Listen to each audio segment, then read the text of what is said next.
saling mendukung demi wujudnya disiplin positif yang ada di sekolah kita. Bapak Ibu,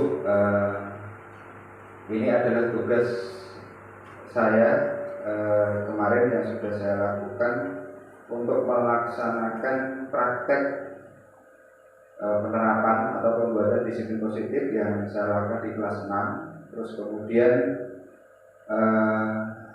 praktek pelaksanaan segitiga restitusi. Terus yang hari ini apa yang sudah saya buat, yang sudah saya alami, yang sudah saya praktek kemarin ini harus saya sampaikan, harus saya sebarkan, atau mungkin perlu saya sampaikan Bapak Ibu guru agar pemahaman yang saya dapat ini nanti juga bisa diterapkan Bapak Ibu dalam kegiatan belajar mengajar yang ada di kelasnya masing-masing. Oke, konsep utama dari penerapan konsep utama budaya positif itu adalah yang pertama adalah perubahan paradigma belajar, terus kemudian disiplin positif. Yang ketiga kebutuhan dasar manusia. Yang keempat adalah motivasi perilaku manusia. Yang kelima posisi kontrol restitusi, keyakinan kelas, dan segitiga restitusi. Bapak Ibu mungkin dari beberapa hal ini, yang pertama perubahan paradigma belajar, itu yang pertama. Selama ini kita sudah melaksanakan kegiatan pembelajaran di kelas, tetapi paradigma yang diharapkan dalam proses belajar mengajar sekarang ini adalah penerapan pembelajaran yang berpihak pada murid. Pembelajaran yang berpihak pada murid itu artinya kita sebagai seorang guru itu sifatnya hanya jadi dalam diri anak itu sudah ada bakat, sudah ada kemampuan, sudah ada ilmu yang dimiliki sejak lahir. Jadi secara kodrat alam itu anak sudah memiliki hal tersebut. Nah, paradigma kita dalam belajar itu adalah sekarang adalah pembelajaran yang berpihak pada murid. Jadi apapun yang akan kita lakukan di kelas itu harus kita fokuskan atau kita sampaikan sesuai dengan pembelajaran yang diharapkan oleh Ki Hajar Dewantara. Itu adalah pembelajaran yang berpihak pada murid. paradigmanya seperti itu. Kemudian disiplin positif ini adalah kegiatan yang kita lakukan di sekolah kita sehari-hari. Itu kita harapkan untuk bisa melaksanakan disiplin positif.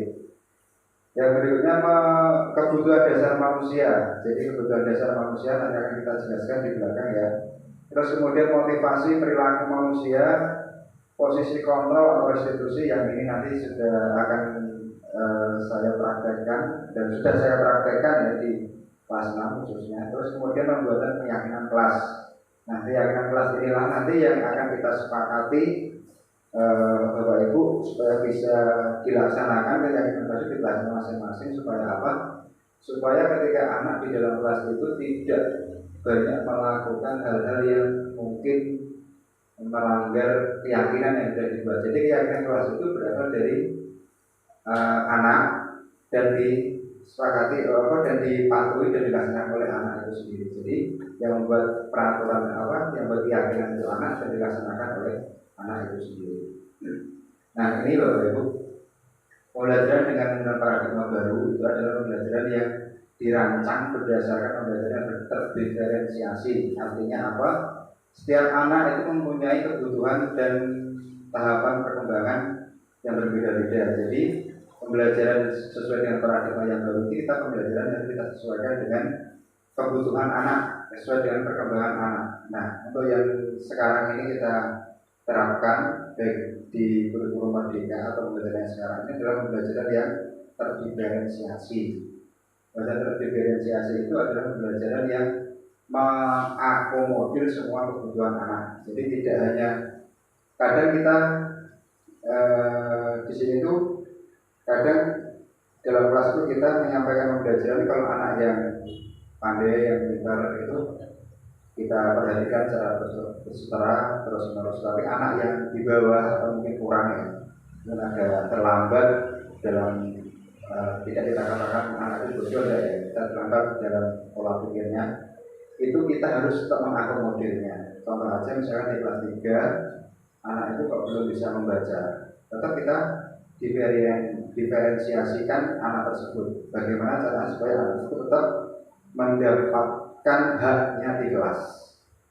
Jadi ketika anak-anak di kelas 3 belum bacanya belum lancar, ketika kasih bacaan, dia kan belum bisa membaca dengan lancar, otomatis dia tidak bisa memahami materinya.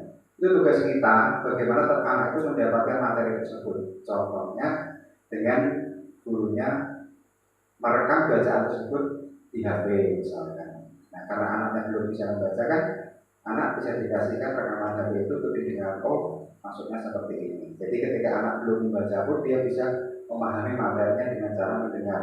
Atau diferensiasinya bisa disebutkan dengan cara audio visual, jadi dengan suara. Kemudian secara visual dia membaca dia tidak bisa, tapi dia mendapatkan pembelajarannya itu dengan cara visual. Itu contoh aja, misalkan seperti itu. Sama saja mungkin di kelas 2 juga ketika anaknya masih belum bisa membaca, bagaimana supaya anak tersebut bisa mendapatkan haknya untuk belajar ya sama. Gurunya ngalahi rekam bacaannya. Jadi biar anak itu tahu. Itu ya. Terus kemudian yang berikutnya disiplin positif. Nah, disiplin positif ini adalah makna kata disiplin itu dimaknai sebagai suatu yang dilakukan seseorang kepada orang lain untuk mendapatkan kepatuhan. Kita cenderung menghubungkan kata disiplin dengan ketidaknyamanan. Itu ya. Seperti yang kita lakukan saat ini ya, disiplin.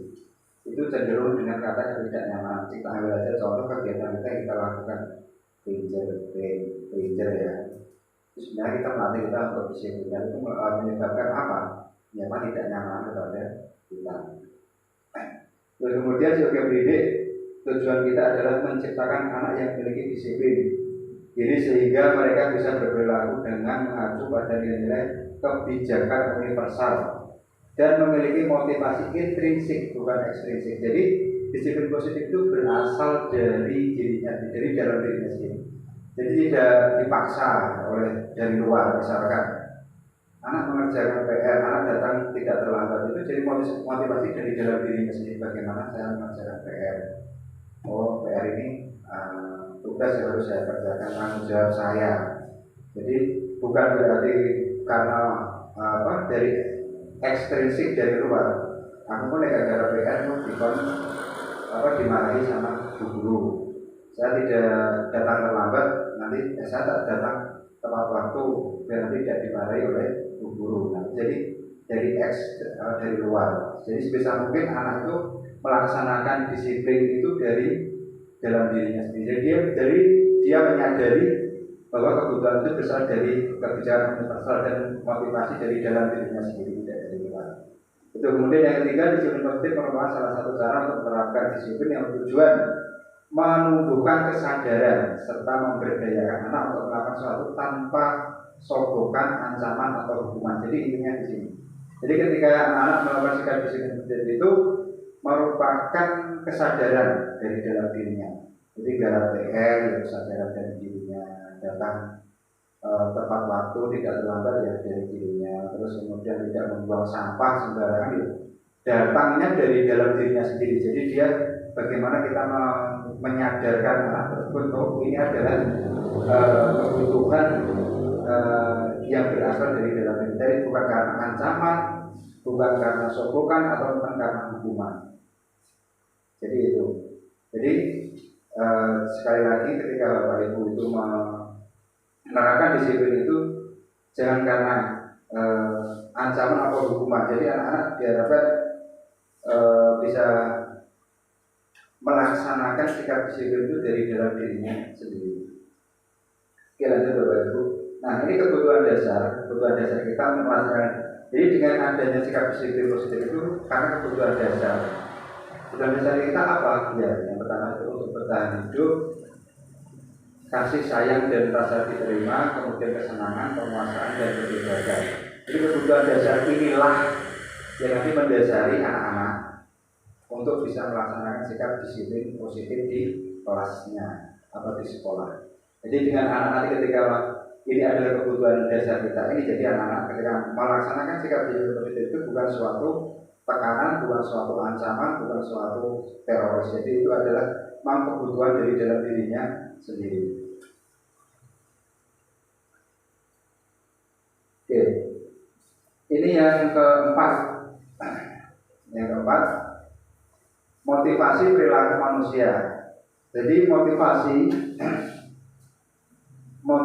merupakan dorongan yang timbul pada diri sendiri secara sadar atau tidak sadar untuk melakukan suatu tindakan dengan tujuan tertentu. Jadi motivasi itu merupakan tindakan yang timbul dari diri seseorang secara sadar dan tidak sadar. Contohnya menghindari ketidaknyamanan dan hukuman. Jadi murid disiplin itu karena dia takut dihukum, terus kemudian dia merupakan motivasi ekstrinsik dari luar. Jadi dia melaksanakan motivasi dari luar. Kemudian yang kedua, mendapatkan imbalan atau penghargaan. Jadi dia melaksanakan disiplin itu karena dia mendapatkan imbalan atau penghargaan dari orang lain. Contohnya murid melakukan disiplin karena ingin mendapatkan imbalan.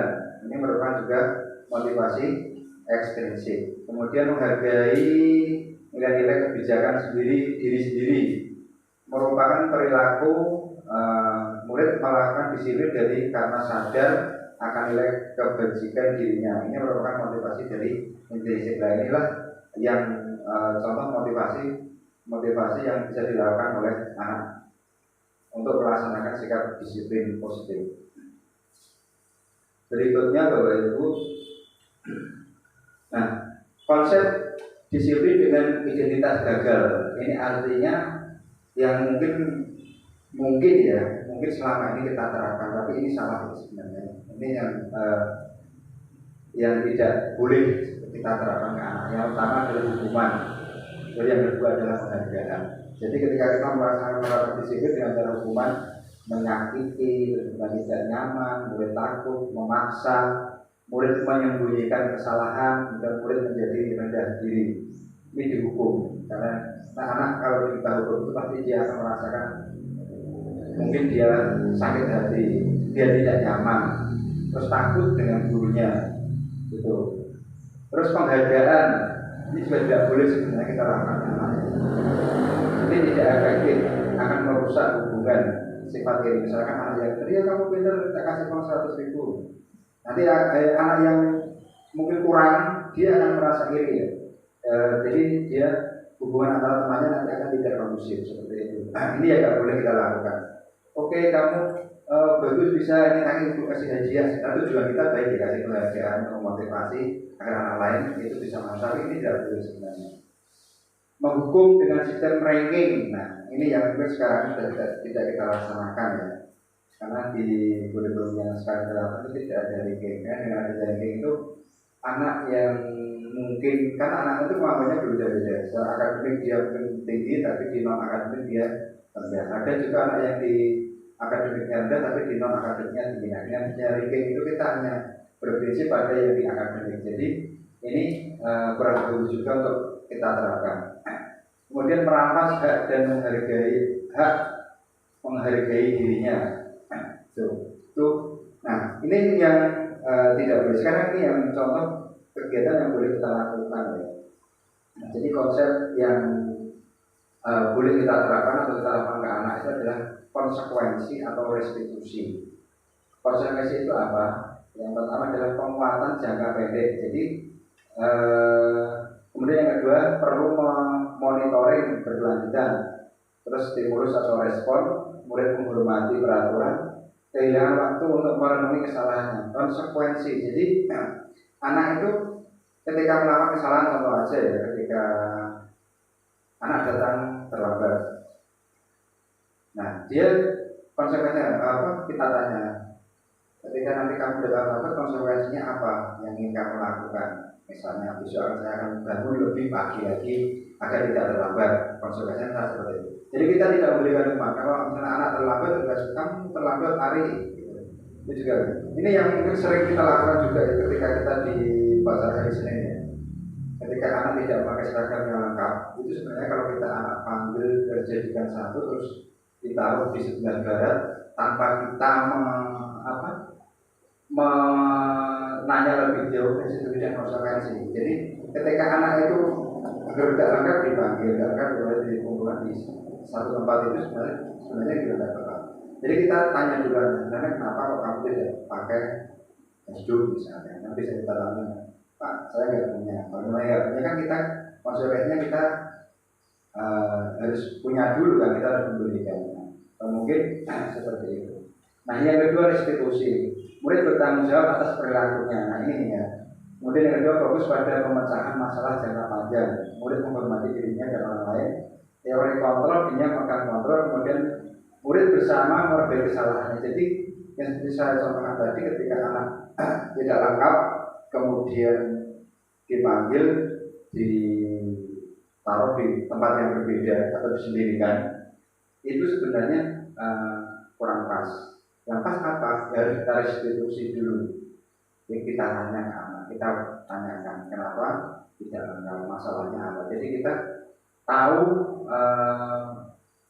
Kemudian setelah nanti kita tahu, anak itu kan lebih akan mencari masalahnya mencari solusinya sendiri. Setelah dia mencari solusinya sendiri, dia tahu oh saya harus seperti ini. Jadi dia lebih bertanggung jawab. Jadi bukan karena dia lengkap seragamnya karena hukuman tadi, tapi dia sadar dari dirinya bahwa dia bertanggung jawab pada dirinya. Oh, saya berarti harus diserahkan dengan lengkap seperti itu.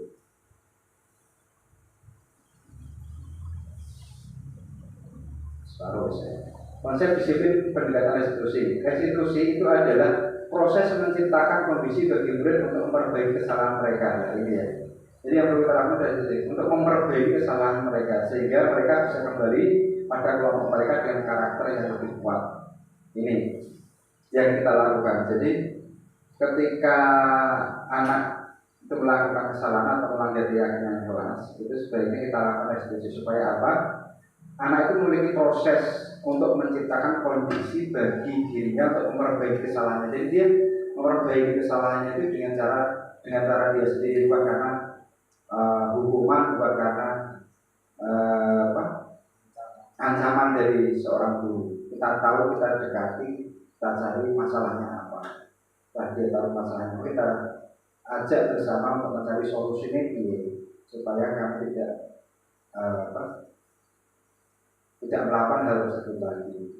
Seperti itu. Seperti anak yang tidak mengerjakan PR pun sebenarnya kita juga harus tidak serta-merta ketika anak tidak mengerjakan PR terus kita kasih hukuman. Kami tidak mengerjakan PR, sana di luar, kerjakan di luar misalnya. Itu juga kurang pas. Jadi kita cari tahu dulu permasalahannya dia, kenapa dia tidak mengerjakan PR. Bisa juga kan karena dia orang tuanya sakit, dia menunggu orang tuanya atau mungkin membantu orang tuanya tidak sempat mengerjakan PR, kan bisa juga. Tapi dia melakukan kesalahan tidak mengerjakan PR, tapi kan ada hal positif yang dia lakukan, dia menunggu orang tuanya seperti itu. Jadi jangan kita biasakan untuk memberikan hukuman ancaman pada anak yang itu nanti akhirnya akan mematikan kreativitas beliau, karena apa, dengan ancaman dan hukuman itu membunuh kreativitas anak.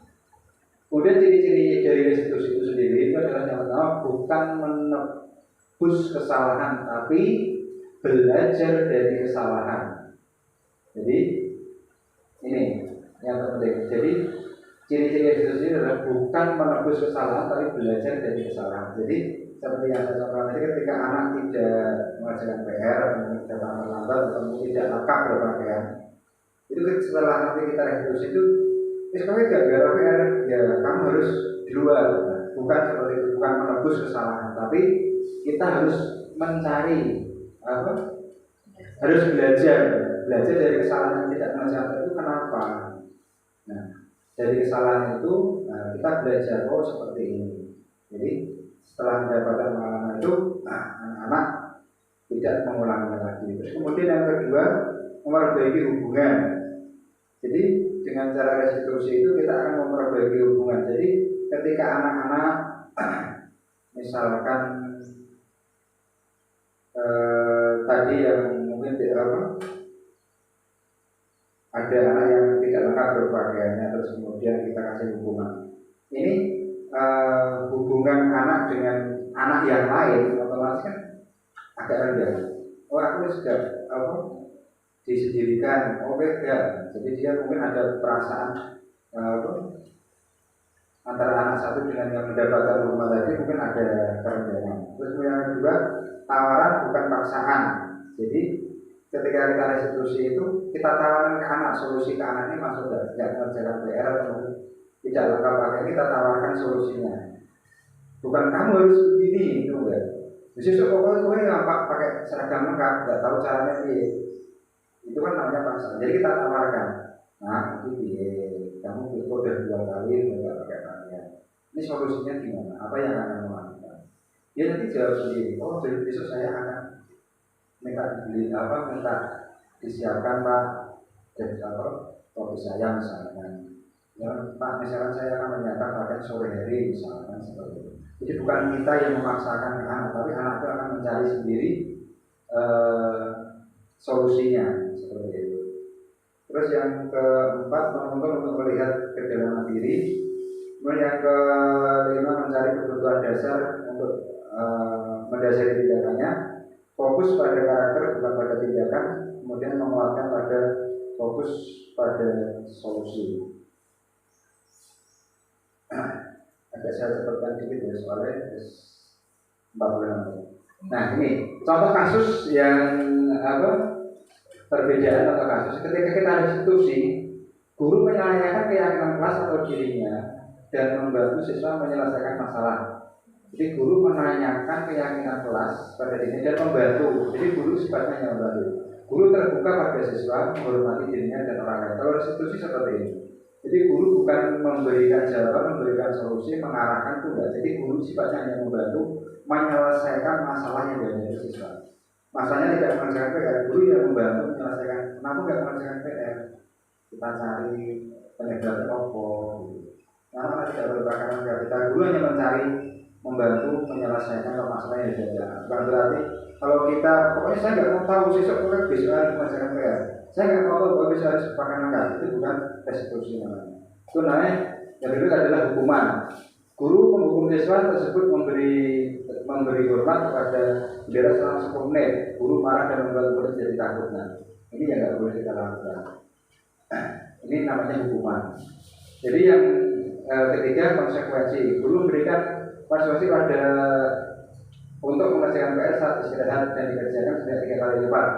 Ini konsekuensi tadi juga nggak boleh dilakukan. Yang boleh kita lakukan adalah yang pertama itu restitusi. Gitu ya. Nah, ini posisi kita nanti ketika kita bisa melaksanakan restitusi itu kita sebagai bisa berperan ya, sebagai peran kita itu ada 5 ini. 5 posisi kontrol kita sebagai penghukum, sebagai teman, manajer, atau membuat rasa bersalah atau pemantau. Ini posisi kita ketika kita penghukum.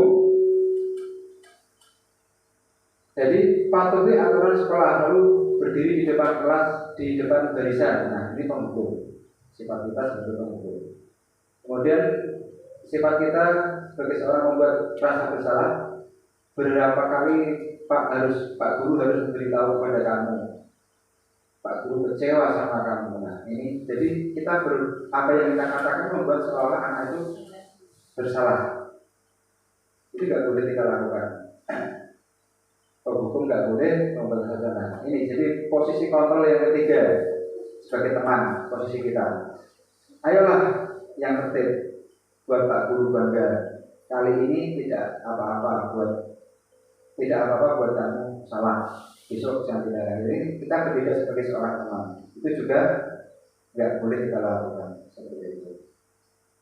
Memantau. Kamu sudah melanggar apa peraturan dan konsekuensinya? Ya, ini juga jangan kita lakukan ke anak. Terus yang terakhir sebagai manajer, apa kamu tahu kesalahanmu? Kira-kira bagaimana kamu akan memperbaiki kesalahan itu? Nah, itu kan solusinya dalamnya dari kita dari anak. Itu ya tidak boleh kita lakukan. Di 5 posisi kontrol inilah siswa yang biasanya kita produk posisi kita itu bisa kita tidak boleh kita lakukan ke anak. Nah, dengan apa kita bisa lakukan? Dengan membuat keyakinan kelas. Mengapa keyakinan kelas kok tidak peraturan? Karena kita memiliki peraturan tentang penggunaan helm pada saat mengendarai kendaraan roda 2 atau motor. Iya, ini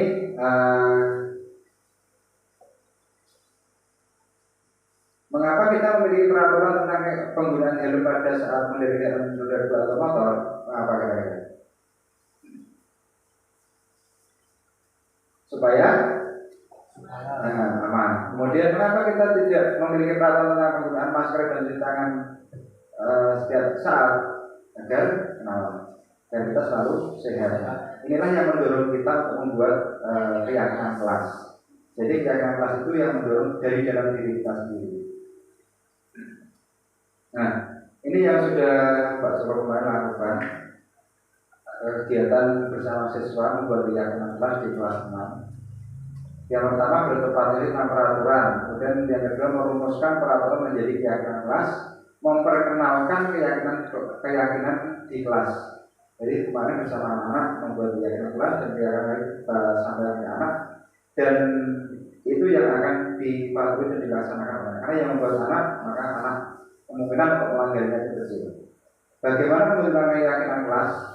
Langkah-langkahnya adalah seperti ini. Lebih abstrak dari peraturan berupa pernyataan yang universal dibuat dalam bentuk kalimat positif,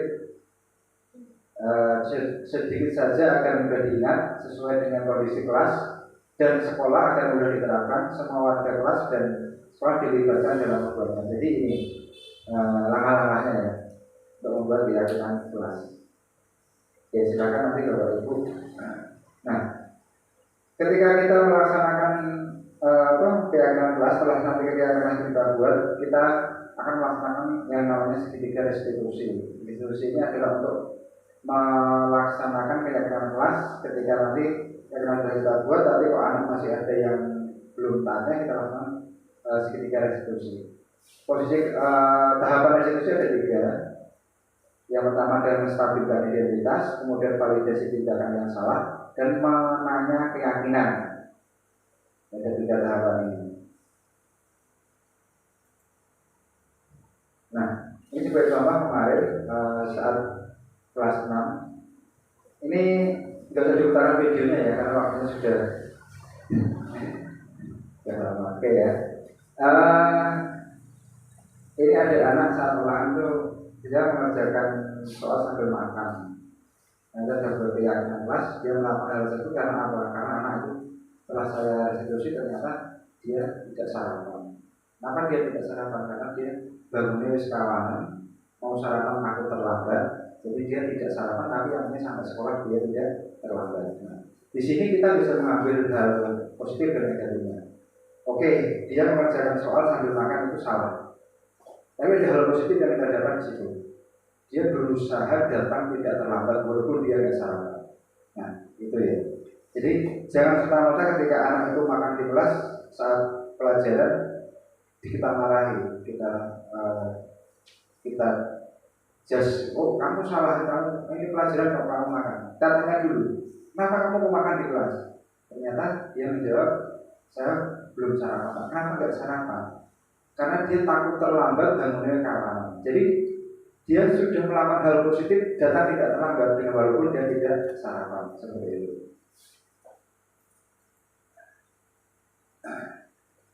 Terus kemudian kasus yang kedua ini tidak mengerjakan PR. Dia tidak mengerjakan PR karena sama kasusnya dia tidak mengerjakan PR, tapi dia bermain HP bulanan ya, dia keasikan bermain, tapi dia lupa mengerjakan PR sampai larut malam. Dan ketika dia bangun pagi, dia juga tergesa-gesa nggak sempat mengerjakan PR-nya. Jadi ketika ini kita tidak boleh, kalau anak tidak mengerjakan PR, kita tidak boleh menjudge langsung kita marah, kita tanya dulu penyebabnya apa. Siapa tahu dia nggak mengerjakan PR di rumah, mungkin ada hal yang tidak bisa ditinggalkan, dia sakit atau temannya sakit, atau mungkin diajak orang tuanya menjenguk menjenguk kakeknya atau gimana. Jadi kita cari dulu permasalahannya apa.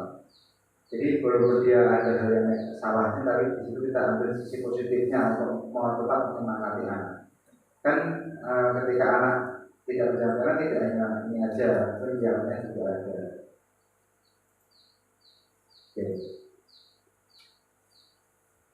Oke, ini terakhir Bapak Ibu. Dalam penerapan program disiplin positif, hendaknya guru memiliki standar disiplin kepribadian profesional dan sosial yang baik, di mana guru mampu merefleksi posisi kontrolnya saat ini, bagaimana menjelaskan dirinya seorang among posisi manajer yang menuntut murid menjadi insan yang mandiri, merdeka dan bertanggung jawab. Jadi intinya ini menjadi anak, kita menuntut anak menjadi insan yang mandiri, merdeka dan bertanggung jawab. Jadi harapannya 3 ini yang akan diperoleh oleh anak didik kita. Walaupun anak melakukan kesalahan, walaupun anak melakukan hal yang mungkin melanggar kesepakatan kelas, nah kita arahkan hal tersebut menjadi hal yang positif supaya dia menjadi anak yang lebih mandiri, merdeka dan bertanggung jawab. Itu mungkin yang dapat saya sampaikan. Kalau mungkin ada yang ditanyakan, Pak Ustaz. Oke, Bu Andri silakan. Baik, terima kasih Pak Alex. Saya ingin bertanya, saya sudah mengalami ini. Yang saya alami karena setiap kelas yang saya ampu itu pasti ada 1-2 siswa yang luar biasa. Kita sudah melakukan restitusi pertama, kemudian mulai lagi kita bikin restitusi kedua. Sampai kapan restitusi itu dilakukan? Oke, itu. Ya, itu pertanyaan yang pertama. Iya, yang pertama. Terus? Kemudian yang kedua, apakah membuat keyakinan kelas itu bisa diterapkan di kelas rendah? Oke, sudah. Oke, terima kasih Bu Andi. Berapa kali restitusi itu bisa kita lakukan? Ya sampai anak itu mendapatkan hal perubahan pada dirinya. Tidak harus kita target 1-2 kali. Ketika anak masih tetap melakukan ya kita. Jadi kita itu tidak bisa merubah anak secara instan, karena perilaku anak itu bisa kita lakukan karena hal yang kebiasaan. Jadi sekali salah, besok belum tentu dia Pak saya akan melawan tadi, besok dia mengulanginya lagi. Jadi kita restitusi lagi. Restitusi itu tidak ada batasnya. Kalau misalnya besok 2 kali, ada anak yang 2 kali, sekali kita restitusi, dia sudah berubah. Ada 2 kali yang berubah. Kalau sampai 3 kali tidak berubah, 4 kali tidak berubah, ya sama-sama. Kalau nggak selamanya nggak berubah, berarti ya kesuaranya seperti itu. Tapi saya rasa tidak, karena kalau misalnya kita terapkan secara benar ya, harusnya sih tetap berubah. Karena kita mendidik anak itu sedikit demi sedikit, nggak bisa instan seperti itu. Terus apakah keyakinan pasti bisa diterapkan di kelas rendah? Bisa, insya Allah bisa. Jadi anak kelas rendah itu juga kita ajak untuk membuat keyakinan kelas. Misalkan untuk yang kelas rendah kan tidak harus sama dengan kelas tinggi. Kalau kelas rendah misalnya yang ringan-ringan ya, misalkan masuk berdoa, memberi salam, menghormati guru, salaman dengan orang tua, salaman dengan bapak ibu guru kan bisa. Ya. Tidak harus yang berat-berat. Kalau ada yang kita sesuaikan dengan kondisi anak yang bisa kita lakukan. Karena anak itu bagaimana melanggar ya sama kalau kita restitusi. Yang penting keyakinan waktu yang membuat jangan brutal. Anak yang membuat kalau dia belum paham yang dibuat itu apa, tapi suatu saat ketika itu kita ingatkan, ketika itu kita sampaikan, anak secara terus-menerus, saya rasa anak akan mengerti. Oke ya, itu terima kasih karena waktu sudah sore, sudah jam 5. Mari kita acara ini, mohon maaf apabila ada kekurangan. Saya akhiri belajarnya. Assalamualaikum warahmatullahi wabarakatuh. Warahmatullahi wabarakatuh. Halo, assalamualaikum. Iya,